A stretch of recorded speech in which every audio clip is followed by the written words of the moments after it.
Maromaro ny vaovao mahakasika an'ity ekipa ny Jetmada ity atao anatin'ity fandarana mahery ity fa satria niatrika ny fifampiarabana na tratran'ny taona 2024 teny amin'ny Bato Beach Ambohimanambola ity sekolin'ny baolina kitra Jetmada ity omaly sabotsy tao anaty korana tanteraka nanaovana an'izany fiampiarabana tratran'ny taona izany niresahana tao ihany koa no fampandrosoana ity sekolin'ny baolina kitra nanana ny toerana eto Lamanga ity tao anatin'izany fifampirabana nahatratra ny taona 2024 natao teny amin'ny Bato Beach izany.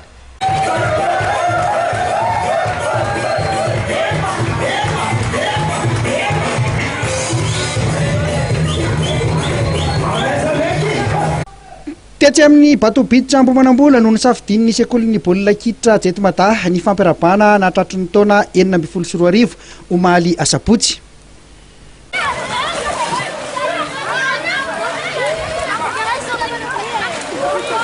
Nandritra ity fotoana ity dia nandray anjara fitenenana i Prince Pilalao avy eo amin'ny U17. Matoboko nahatratra ny taona ity ary mirary soa anao sy ny fianakavianao hoanao sy ny ankohonanao amin'ny zavatra rehetra nataonao eo amin'ny sehatra ny asa eo amin'ny sehatra fitantanana club association sportive Jetmada ary hotehin'Andriamanitra foana anao amin'ny zavatra rehetra izay ataonao.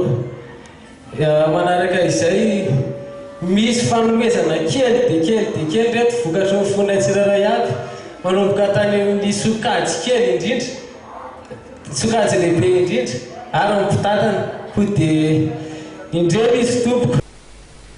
Amin'ny fotoana fifampirabana toy izao dia nanolotra fanomezana ho an'Andriamatoa Andriamanga Herivelo filompitantana ny Jetmada ny sokajy rehetra teo ny ahitana ny sokajy senior U17, U15, U13 ary ny U10 ary ireo komity mpitantana ny club.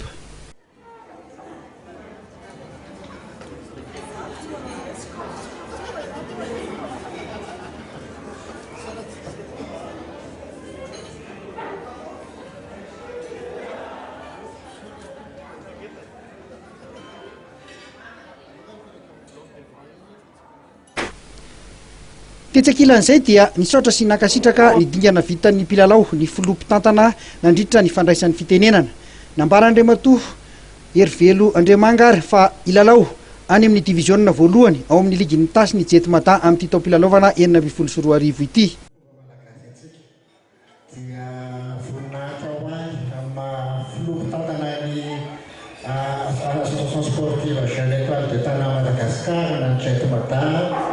No mandray fitenenana ny voalohanteny dia misaotran'Andriamanitra nanome tombonandro androany ity ka nahafahantsika indray niondra amin'ity fifarabana tratran'ny taona androany ity dia raha sy laza ho anazy ary voninahitra ho anazy ireo.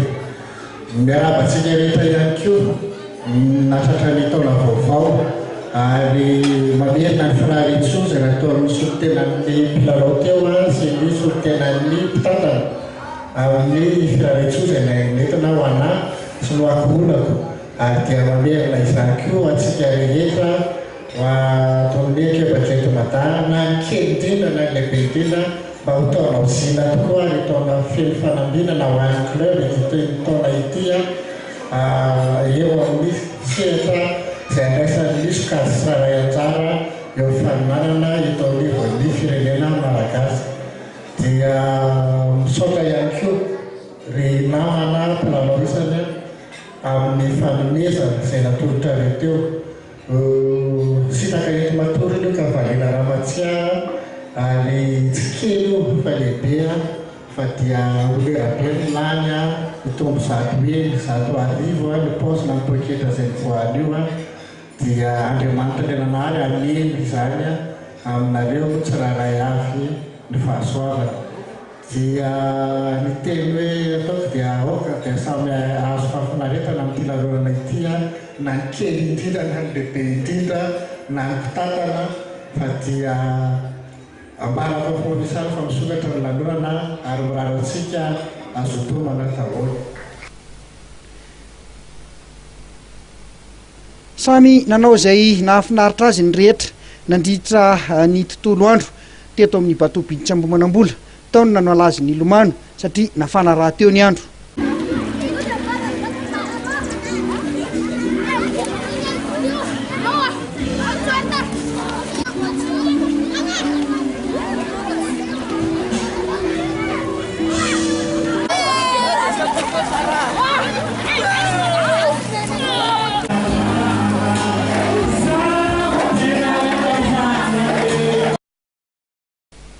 tao kosa ireo nisafidiny hitsidika ny Batobitsa sy hifampizara vaovao. Sakafo maivana no niraisan'ny rehetra vao tonga teny amin'ny Batobitsa Ambohimanambola. Ny atoandro dia niarany sakafo ny fampizara ny nofokena amin'ny tapy havanana ny rehetra izay narahana dia nandrasan'ireo sokajy rehetra anjara.